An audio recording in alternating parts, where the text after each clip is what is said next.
Nous venons tout juste de célébrer l'anniversaire de l'Organisation de l'Unité africaine, l'OUA, qui a été mise sur les fonds baptismaux, comme vous le savez, le 25 mai 1963, lorsque 32 pays représentés par leurs dirigeants ont signé la charte constitutive de l'OUA à Addis Abeba le 25 mai 1963. Donc c'est à partir de là que ces dirigeants quand même avaient opté pour une option d'intégration africaine, une Afrique unie, surtout basée sur la vision du président Nkrumah et des autres dirigeants des nouveaux pays indépendants. En juillet 2000, l'acte constitutif d'un nouveau organisme a été mis en place, c'est l'Union africaine. Mais c'est en 2002, en juillet 2002 précisément, que l'Union africaine s'est substituée à l'Organisation de l'Unité africaine.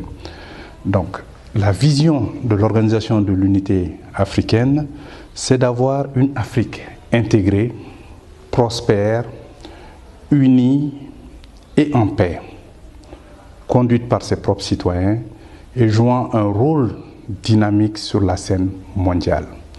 Donc cela est quand même quelque chose de très puissant que les nouveaux dirigeants africains, 50 ans après la création de l'OUA, ont décidé d'instiller dans cette nouvelle entité panafricaine. C'est en 2013 que les dirigeants de l'Union africaine ont décidé d'élaborer ce qu'on appelle la vision de l'Union africaine sur 50 ans à l'horizon 2063 qui s'appelle l'agenda 2063.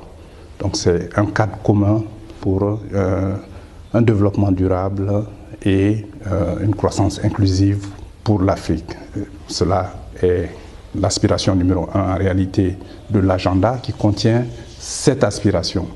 Donc cette aspiration devrait permettre d'avoir quand même de générer beaucoup de richesses, d'avoir un continent réuni et un fort marché intérieur qui permettra de créer la croissance, mais pour tous les Africains, et la prospérité, mais le préalable évidemment c'est la paix et la sécurité. Donc il faut aussi noter que le développement économique avait déjà occupé une large part de l'agenda de l'Organisation de l'Unité africaine, car c'est le traité d'Abuja en mai 1991 qui a mis sur les fonds baptismaux aussi la communauté économique africaine.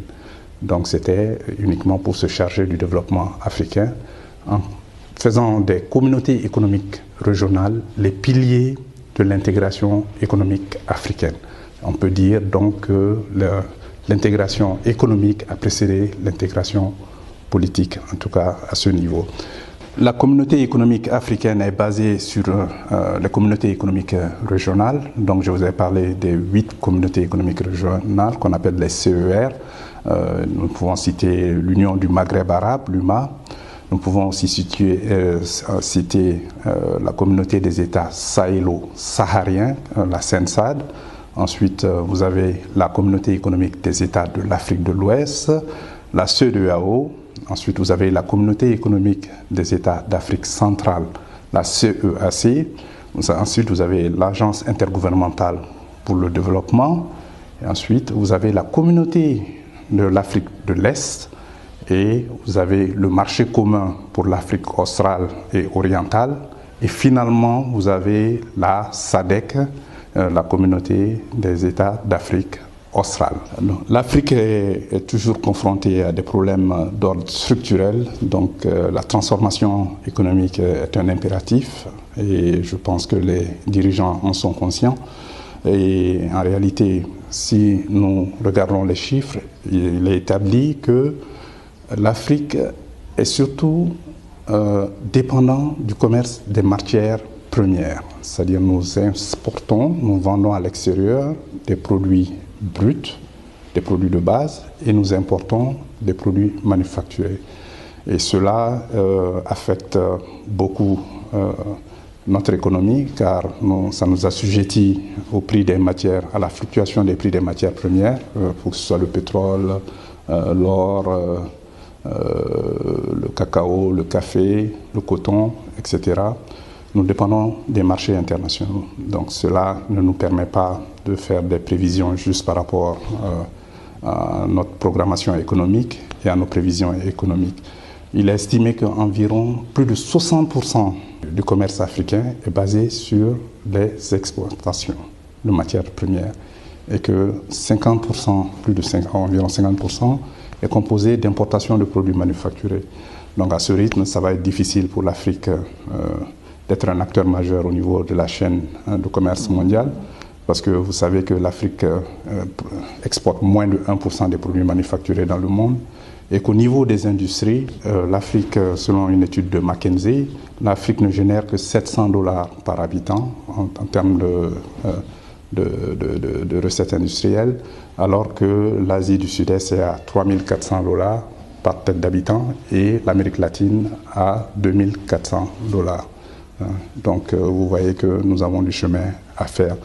Mais aussi, il faut noter que l'Afrique est endettée, certes, mais je ne pense pas que l'endettement soit la priorité des priorités, parce que nous avons 54 pays qui ont des structures différentes.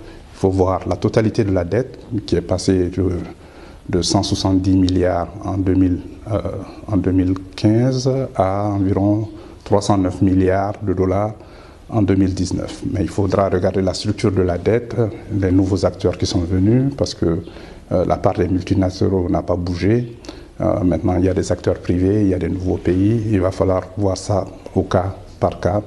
Mais je pense que pour le moment, le FMI a estimé les besoins de financement pour l'Afrique en 2021 et 2025 entre 285 milliards de dollars et 425 milliards de dollars sur la base de ces 5 années.